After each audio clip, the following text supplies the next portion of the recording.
Sawalha-Adderleys.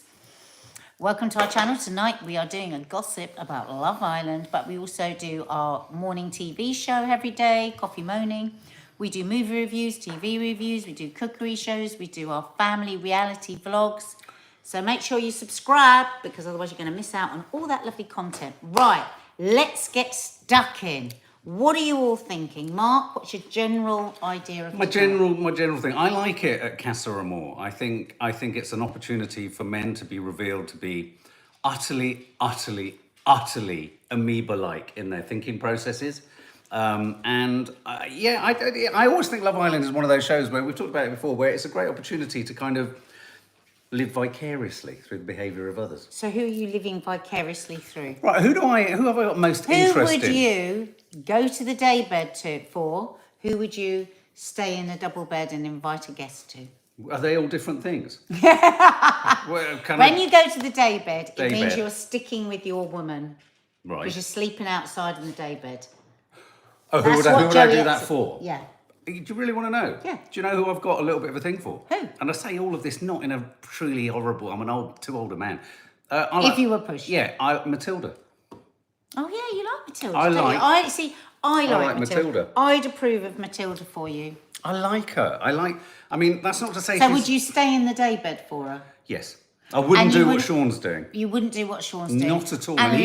Sean wishes he hadn't done what Sean's done now. Well, Sean, let's just go back. When he discovered that she had gone over to the Casa Amour, he was sweating with terror because he was so worried because he liked her so much. And they got on so well, didn't they? She went over. She was kind of like flirty and cute and in just a way that a pretty young woman should be. And I liked that she took umbrage with the guy that said... tried to make out that her and Sean had no chemistry. She found that a bit unsavoury. Yeah, was that Mind Blade? you, that was Blade. No, it wasn't Blade. Blade has been mixing it up like a blade. Blade is blading. No, the other one. The one she fancies now is pissed off Jess. Whilst you're talking, I'm just going to do Blade. I like Matilda, not so keen on Jess. Well, it's funny, Ellie. A lot of people say they're not keen on Jess. Oh, you think she's mean girl? So, see, the thing is with Jess, I do think she's uncompromising, isn't she? She's like, she's not going to play a game where she's... What are you doing, baby? Butler in the buff. That's what Blade does. That's why he comes up to people and goes like this. But we're not talking about Blade at the moment. Yeah. Are you going to hug me first and then hug me again? Oh, you're hugging me twice. What's wrong with Blade? Weird. But we're working through Jess at the moment. So, Jess, I just think... Which one's Jess? That Jess. This is the one you always say, oh, I don't like her. I just think she's an uncompromising woman. She doesn't play anything to be liked. She doesn't play to be liked. She just plays to be herself. I like Matilda and Uma. I find Jess, I agree. But you see, I think Matilda has a little bit of the straight talking that Jess has too. I think there's a similarity there. And it's quite interesting seeing them come up against each other. They're two alpha females. But Jess does it in a... I hate to say it, Jess needs to cheer the fuck up. Right. I'm afraid. That's a bit much. I know, I just felt it. I felt it for 6 episodes. It's mildly scary. She walks around looking angry. She's stomping about. Even when she's kind of interested in someone, it's done in a sort of angry way. Yeah, I just think she doesn't compromise. I quite like her. It's quite difficult to be that kind of a woman. People don't like difficult women. And especially when they're younger, they want everyone to be nice. They want everyone to be accessible. They want everyone to be sweet. And she doesn't do it. She goes, hang on a minute. I wouldn't have done that if I was you. Yeah, but as I'm saying, Matilda does that, but she has charm. And she has warmth. And she has a sort of... I kind of agree a bit with Jess. Jess really likes that guy. She'd shared that with a friend. She'd said the kiss blew her mind. That he was her kind of guy. And Matilda has got a guy that she's been saying she really, really likes. So I kind of understand that Jess was pissed off, and that's what she said. She said, I'm pissed off. Okay, so we've done... Can we talk about Blade for a minute? Because Blade interests me. Go on. Blade, for the first time, Blade has illustrated the disadvantages of being tall, I think. Yeah. When he arrives at someone, he doesn't know what to do. He doesn't know whether to bend down, sit down, bend over... And so he's like a Playmobil character. He's like an action man. I think he's just quite muscle bound. Well, no, but he's literally like, he hasn't got articulated arms. So he walks around and he's very straightforward. And he's very sort of, and I find him odd. I don't think he's playing a game, though, because I don't think he'd know how to. I just don't think he's playing well. I think he's playing a game. I think he was too intense. Yes. And I think Grace... So Unique says he's not playing well. I think Grace is trying to do the right thing, but she kind of keeps missing. Because I don't think... Because she's not... She just wants them both to feel fine all the time. But every time she does that, they think that she likes her. Yeah. She is beautiful. Yeah. She is so stunning. It's funny because I'm not usually very drawn to blonde people. I don't go, oh, wow, that blonde guy's gorgeous. This is Joey's sort of the one that came in with Joe. No, so who are you talking about? Grace, the really beautiful That blonde is Joey's girl. one. Yeah. No, it's the one he dumped for the other blonde one. Which one's Grace? The beautiful, really beautiful blonde one. The one that Blade is trying to date? Yeah. Yeah, the one that Joey used to go out with. You didn't say used to, you said I did. going out No, with. I didn't. I said used to go out with. He didn't. Okay. He did, but then Jessie Can I just say something? Because I know, I find her a little bit Ice Maiden-y, and she's quite sort of... But she's very warm as well. No, she's beautiful. And I think back in the day, there would have been absolutely... She's quite sort of wow. Wow, she's a stunner. She's a wower. Yeah, look, Jackie Villiers, she's stunning. She's wow. Also, Uma. Oh my God, I can look at her face all day long. And I she loved is her so little conversation beautiful. on the counter. Right, the conversation. That was so sweet. Oh Sorry. my God, that conversation between wanted to- Uma yeah. and Mimi. How did that get you guys? I wanted to kill every other man that they've come close to. I know, and the way that at one point they were almost having an argument with the men. Like, Yeah. But then they were just supporting each other back and forth, so classy. I know, they were building each other back up from the devastation that's clearly going to walk through the door in a minute. Uma is going to be utterly heartbroken. You know, it's like when Will said straight, oh yeah, you're my type, to the very tiny blonde Scottish girl. Yeah. And I thought, oh no, here we go. He's just going to dump on Uma. And Uma is so careful before she kisses, like she always says, I'm a slow burner. Yeah. And you're like, oh, come on, Uma, enjoy yourself. And you think, don't fucking do this to her. Yeah. Like she said, he's told me I'm beautiful. He tells me he loves kissing me. He loves that. She says, I haven't asked him for any of that. But what I can't stand is that these boys of this generation, well, any generation, I suppose, say all this stuff and then think they can just reverse back out the door and do whatever they want by saying, oh, I'm not closed off. Well, if you're not closed off, don't say such lovely things and break people's hearts. But can I just say, having, being a father to daughters and being around, a lot of the language and a lot of the definitions of statuses, like closed off, not closed off, in a square, in a rhombus, in a triangle, not girlfriend, not boyfriend, not L, not committed, sort of going, all this stuff seems to me, it only serves the boys being able to put one foot in, one foot out, one foot in, one foot out. And they so can forever good for all of them. It's actually So good for all gaslighting of language. Not that they're being individually gaslighting, but the language allows them to kind of just play take the around. piss. And I think we just need to have a little moment about Joey Essex. Because Joey Essex has been mixing up these cousins. I can't remember who was the last one that did this. There was another one that did this a few years ago. So he's been thinking. Has he? Yeah. Has he? Before Casa Amour, when quite a few people said to him, but you were like with Grace, and then you went with Jess, and then you did this, and then you did that. And so what he's done is played this great big game. If you notice, anyone that's kissed anyone else who's got a girl already, he's gone, oh, God, look, like shocked. But he's like a little boy that's so pleased. No, he loves it. Because now he feels he's on a... Equalised. And not only that, he's made such a big drama of going out and lying on the daybed with his earmuffs. He doesn't need to lie on the daybed. Just stay in a normal bed and don't kiss anybody. Pour me a drink, Joey. Joey Essex is all about, he is the guy in a group, and I've been around many of these when I was drinking and back in my younger days.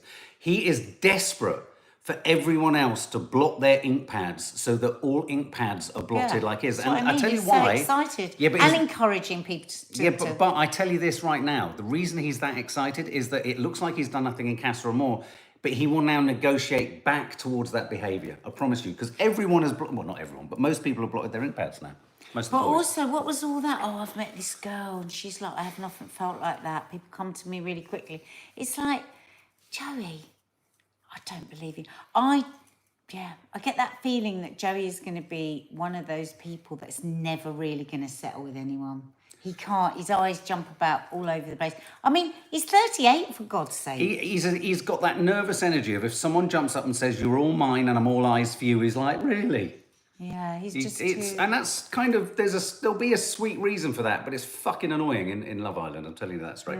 I just want to give a quick shout out to Ruby Dale. If I was a young man, when I was a young man, and Ruby's fun. I can tell. Ruby? This one, yeah. Oh, she's one of the Casas. She's fun, and it was intriguing watching her get ditched by Sean. I thought that was a great moment where he said, "Yeah, the kiss happened." She said, "Was it her? Was it you?" He said, "It was half and half." It's because Joey Essex and others manipulated him into thinking that she was going to be playing away. Yeah. And so that he should cover his back and play away. Now he regrets it. You can see he regrets Sean. it. He does not know what to do with Diamante. He's run out of sweet analogies. He's done the candy store, he's done the candy shop, he's guessed all their sweets. It's a bit... This is what I want to ask you guys. Do you think Will is going to regret it? Which one's Will? Will's the one who's cheated now on Uma, the goddess. Oh, yes. Yeah, he does, Joey. You're right. Joey thinks every girl is in awe of him. Yeah. Really... So what do you think, is Will going to regret what he's done? Will's a weird one, isn't he? Poor Uma. 100%. Yeah, 100% the same. Oh, he's broken her heart. But you know what? Already. She's very smart. She's very, very beautiful. She's very kind, big heart. She's a genuine 360-degree woman. She's full power in herself. She's built herself, she's built confidence. That's terrifying for young men. But what happens is when they cheat on these women, those women are left feeling like there was something wrong with them, but there wasn't. There was always something wrong with them, with the man, because he couldn't. Because I think that's what happened with Joey. Yeah. I think Joey, when he goes, "Oh, there was something missing with Grace." Yeah, what was missing from Grace was she wasn't like licking your ass. Yeah. No, I agree. Treating you like a celebrity. What's the name of the one from Wales? What's his name? Because I thought he was really sweet. Kieran's really sweet. She goes, "Why are you in such a bad mood?" He goes, "Because I want." Yeah.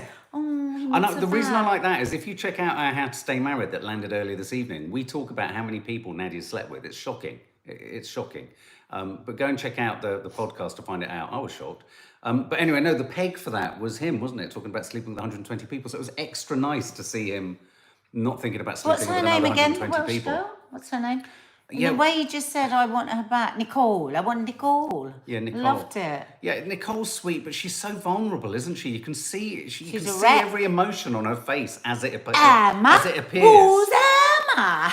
Yeah. Loved it when you said that. Can we just have just a moment about Hugo? What does everyone think of Hugo? One of the Casas, you know? Oh my God. With the goatee beard. That is the most classic example of the bad boy. Hugo. And it explains everything why Jess hasn't been able to settle with anyone, because I said, didn't I, right at the beginning, she loves a bad boy. That's what she wants. She wants a bad boy. And she said straight away, "That's a bit of me. Yeah. That's a bit of me. I got fanny flatters." Fanny flatters. And then Matilda said to her, "Did you get fanny floods?" And she said, "Yes." And that's why Jess is so hurt by Matilda. But Matilda must You don't go resist after the boy. Hugo. You don't go after your friend's boy when that friend said she said fanny floods. It's just not girl code. Flood. What is a fanny flood? What do you think? Well, to give us some kind of indication. What's a fanny flutter? No, okay. If you don't know now, Tony. Now, Matilda and Sean were going to win this series before all of these shenanigans. But I still think where they're at right now, there's, in a weird way, I'm hoping Matilda kisses and regrets it so that they're equalised in their regret. Do you get me? Otherwise, he's going to come back and she's going to pulverise Matilda hasn't done anything. No, she hasn't, but she's toyed with Hugo. She wants Hugo. She wants him. Because she's had a fanny flutter. Is that right? Was the other one had a fanny flutter? Yeah. Oh, that's a good point, Reese. He said that Matilda might be having to go back for Harriet. That's right, because she did fall out with Jess over Harriet. Oh, what happened to Harriet? Harriet, That's a long time ago. I know, just give us a quick praise. So Harriet and Jess were both wanting the same bad boy. That's right. Harriet won him and Jess was pissed off. Yeah. See, but you see, the thing is, Jess needs to turn a frown into a smile. And I think she'd find a lot more would go her way. I really do. But you see, I think that's just such a classic male thing. It's not. Put a smile on your face. No. She does. No, She looks doesn't. glum. No, but maybe she likes being glum. Everybody in the villa is all like this. She doesn't want to put a smile. She doesn't want to cheer up, love. I don't think anyone should just be all cheerful or all glumful. But she's not all glumful. She just has had a shit time in there. The boy she really liked didn't like her, and then did like her, and just sang her, played her a right dance. Oh, Ronnie. And she doesn't want to cheer up, love. Yeah. And I'm not brave enough to be miserable. Yeah. It takes some bravery in that kind of situation where everyone is playing to be noticed and to be seen. I think she's quite a lesson for a lot of young women. She's a breath of fresh air, is what you're saying? Maybe. Well, she's maybe a breath of fresh air, but I'd be in there and I'd be like, she's a miserable old cow, isn't she? Mark! Well, I'm just saying That's it as so I feel sexist. it. It's not. It I is. also think Hugo's a really cheeky little fucker, and I think Joey's That doesn't sound as bad as what you said about No, well, I was Jess. going to say something worse, and I think Joey is truly a game player and self-obsessed.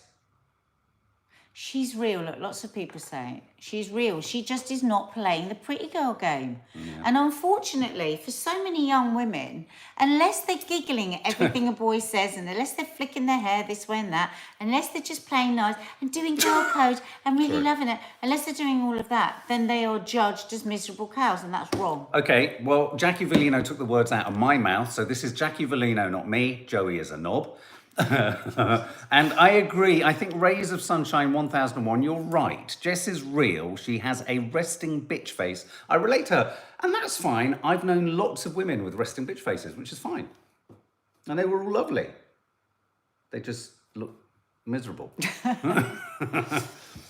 Have you ever seen your face when you're not have you ever seen your resting face? Have you ever seen yours, babe? Yeah, I've got a resting bitch face. What's your resting bitch face? I've got my, it's like when I don't have to be switched on and like pleasing everybody and making everybody happy. I'm just in myself. And Jess does that with cameras, not caring.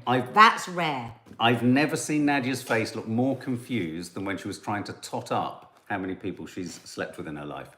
So if you want to check that out, it's going to land, it's available. It will pop up straight after this. That's our podcast. Yes. So nice so far. So, guys, where we have it. Where we have it. Where do we have it? Where can we have it? Who do you think is going to win? Too early to say. Movie night is going to be sensational. Laura, I disagree. Our whole chat has not been about pretty and beautiful. It has not. You don't want TJ. We've talked a lot about character. And the thing is, first of all, Love Island is a very looks-based show. It's a very looks-based show. And it's a show where everyone is trying to be something.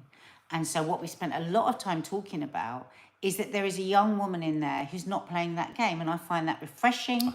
It makes me think back to my own age, at the time of that age when I couldn't have done that.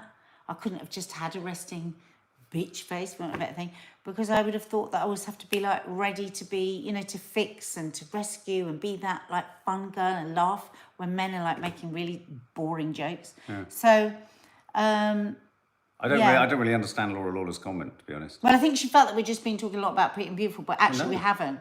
And like with the boys, they're all pretty and beautiful. And the boys, we've been talking a lot about the manipulation. We're talking about the We're talking about the awkwardness. We're talking about the fact that so often it really is funny the way men will try something out and then they go, I think I quite like the other. Oh, well, this is proved now that I like the other girl. Yeah. I mean, in the whole of my life, I have never been with one person and thought, I better just go and snog that person over there to just test how I feel about this one. It's so weird. I thought the way Grace did that with Blade and the other chap was astonishing. She said, I know you were just saying... No, that was different because she was testing for chemistry and they're in a... No, I'm talking about when somebody's like Will, who really likes Uma and says, I love you and you're a great girl and you've got a great heart and you're gorgeous and all these things. And then 8 hours later, he's going, I better just check how I feel about Uma Yeah. by having this girl in my bed with me. What is that about? Yeah. And I love the fact that someone just said there again, reiterating, I love the way Kieran is missing how loyal Kieran's being. I like that. I like it when characters, and you're right, really, traditionally, I should really be drawn to the more miserable one because it's unusual within a sort of fluffy kind of show like this. But I suppose I just find her. It's all right for you to not like. Yeah, no, it's not that I don't like her. I don't know her. They're all beautiful. She's beautiful, but she's relentlessly glum. And I find that just really annoying. Whereas, I think Kieran, for example, I was struggling with, here's a good one. Kieran, I was struggling with Kieran a bit. And then the 120 thing landed of how many people he slept with. And then you draw all your conclusions. Like, what's clever about this show is it makes you form first impressions, much in the way that you do in real life. And like with first dates and all these shows, this is what I love about these shows. The longer you bed in with them, the longer you stay with them, the more you realise that your first impressions were never really justified. And I love that Kieran has flipped it around a little bit there. I like that a lot. Laura, it's difficult when you haven't read all my comments. No, there's nothing wrong with you. I think you felt like you meant something else and we misunderstood you. Yeah, sorry. I think she was agreeing with what you'd said, that you had the right to just think that she was miserable. Oh, I see. And you do, Thanks, but I just wanted to make the point that's actually quite. So say Jess starts going, giggling and laughing away at everything, you'll be like, no, if she giggled and laughed away once, I'd be like, oh, thank fuck, she's cheered up. That's all I think. And I'd be like, oh, I quite like spending a bit of time with her now. We need to do an older Love Island. That's what we need to do. Yeah, I want to be in there. I want to do something. I don't think there is anyone Irish in there this time. Where's he? We've hardly seen him. Jake Spivey. He's tried to pull himself in. Is he one of those that's just been pushed He's been sidelined alongside Ellie Jackson. Ellie. No, she's not. That's Ellie. She doesn't look anything like her. Who do you think Ellie is? I think Ellie must have been thinking of someone else. She's with the one that was with Jess. Diamante, she's pretty. Emma. Is she still in? Emma is, yeah. She just kissed, I can't remember his name. I just want to make an observation, and this isn't body shaming at all. Don't worry. I do want to make an observation. Have men's nipples, in general, have the areolas got larger? Areolas. Maybe because men are just growing more and more muscles, so maybe they're stretching over their breasts. Well, no, we are now composed of much more microplastic and, what's that patch that you put on? I say estrogen. I love stroking your body at night in a sort of seductive fashion, and then I hit sort of like our price stickers. He said it's like a bargain basement bucket. It's like a record with an our price sticker on it. There'll be my actual HRT patch, and then all the glue squares for the other. And it's late, you're stroking along and you're going, arse, and then you're going, oh, our price, that's weird. Yeah. But has anyone else noticed that their nipples they're big? No. I haven't. I've got small nipples. Okay. I just wanted to say I think that's enough. Okay. Thank you so much, everybody. Don't forget to hit the subscribe button or you will miss out. Zoe, check them out. Look closely. Put it on pause. Get your microscope out and have a look at those nipples. They're big. Areolas are. Areolas are big. Yeah, the nipple is the bit in the middle. Bye.